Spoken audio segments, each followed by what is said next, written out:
Pete Davidson. I mean, I'm impressed. Pete, good job. He's not watching. What is up, Flick fans? Welcome back to my channel. Yesterday, I got the chance to check out the King of Staten Island. I need you in the comments down below. Were you excited for this Judd Apatow film? And did you think Pete Davidson was going to be able to carry this movie? Let's get into it.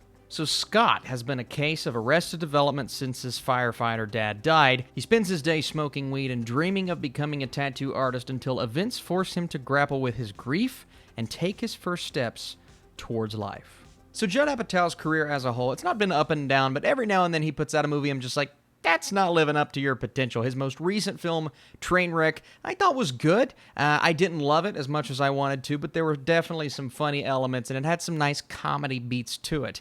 This is a movie, The King of Staten Island, that I didn't think it was going to be as mature as it ended up being, and I was unsure if Pete Davidson could do it. I mean, we've seen this year, Big Time Adolescence. He was really good in that movie, but he didn't necessarily carry the film on his shoulders. There were multiple players involved, much more so than this movie, because this really is his vehicle. Now, other people are involved. It's a great cast overall. If you pick apart the players involved, from Steve Buscemi and, of course, Bill Burr, who we'll talk about here in just a second, supporting characters galore, and they add so much to what could have been an overlong story. Now, sticking with that, I do think this movie is a bit too long. That's one of my issues, is it didn't have to be 2 hours and 15 minutes. It could have been an hour 45, gotten to its point a bit quicker. There were a few storylines I think they could have cut down. There's some stuff with his sister that I liked in the beginning, but when we go back to that later on, it feels a bit shoehorned in because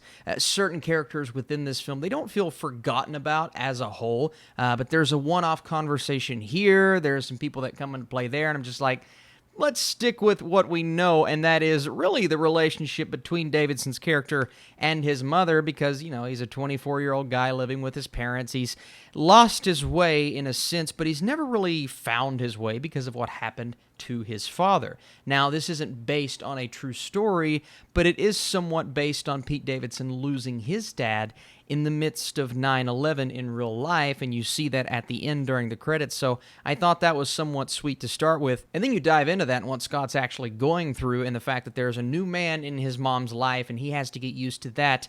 Not only that, but the fact that the new guy is a firefighter as well, and it's Bill Burke. Now, if you don't know who Bill Burke is, he's a fantastic comedian, in my opinion. A lot of stuff on Netflix, you can go check it out, but he is so good in this movie. It's been a bit since we've seen him pop up in a role like this. He had a short stint in The Mandalorian last year, but he can do drama. He really can. And he has this heartfelt sense about him and where he comes from, his kids, and how they first meet when Pete Davidson encounters his son for the very first time, I thought was hilarious. It has to do with his love for tattoos, and not the best tattoo artist.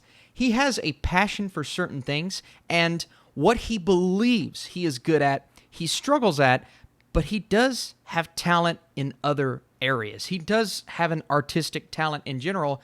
He's just not putting that to use. He's not telling the girl how he feels. He's not putting the work in like he should when it comes to getting a job. And he does some things for his friends that send him down a path that may be one unnecessary, one plot line in particular. They do something that involves a crime being committed later on in the movie, and I understand we needed some tension, a bit of action in that moment, and something for our characters to do, but it just felt so random for me. Maybe he learned a lesson, I guess, but I didn't love that part. But whenever we would get one of those moments, and it wasn't too often within this movie, we would always come back to the heart that makes this movie work so well. And Judd Apatow, when he does heart and he does these heartfelt moments, he does them so well. And it's funny. Yes, the humor is a bit more subtle than we're used to with one of his movies. There are moments that work really well in the vein of 40-Year-Old Virgin, but it's much more of a drama than anticipated. Still a comedy, but more a dramedy. He is the master of dramedy, and he brings that to us once again, but a bit more heavy on the drama this time. This is one of his more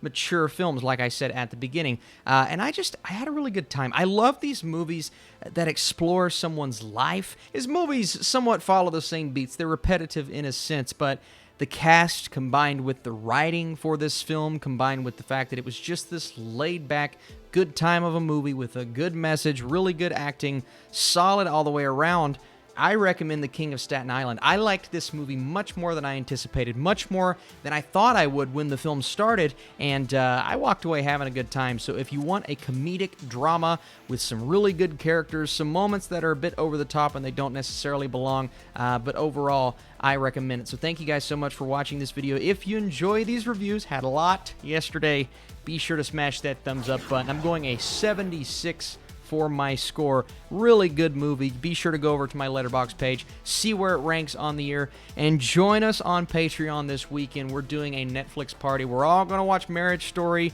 together, so patreon.com/Austin Burke. I would love to have you guys over there, but I appreciate you watching these videos, supporting this channel, and Pete Davidson, you got it, man. You got it.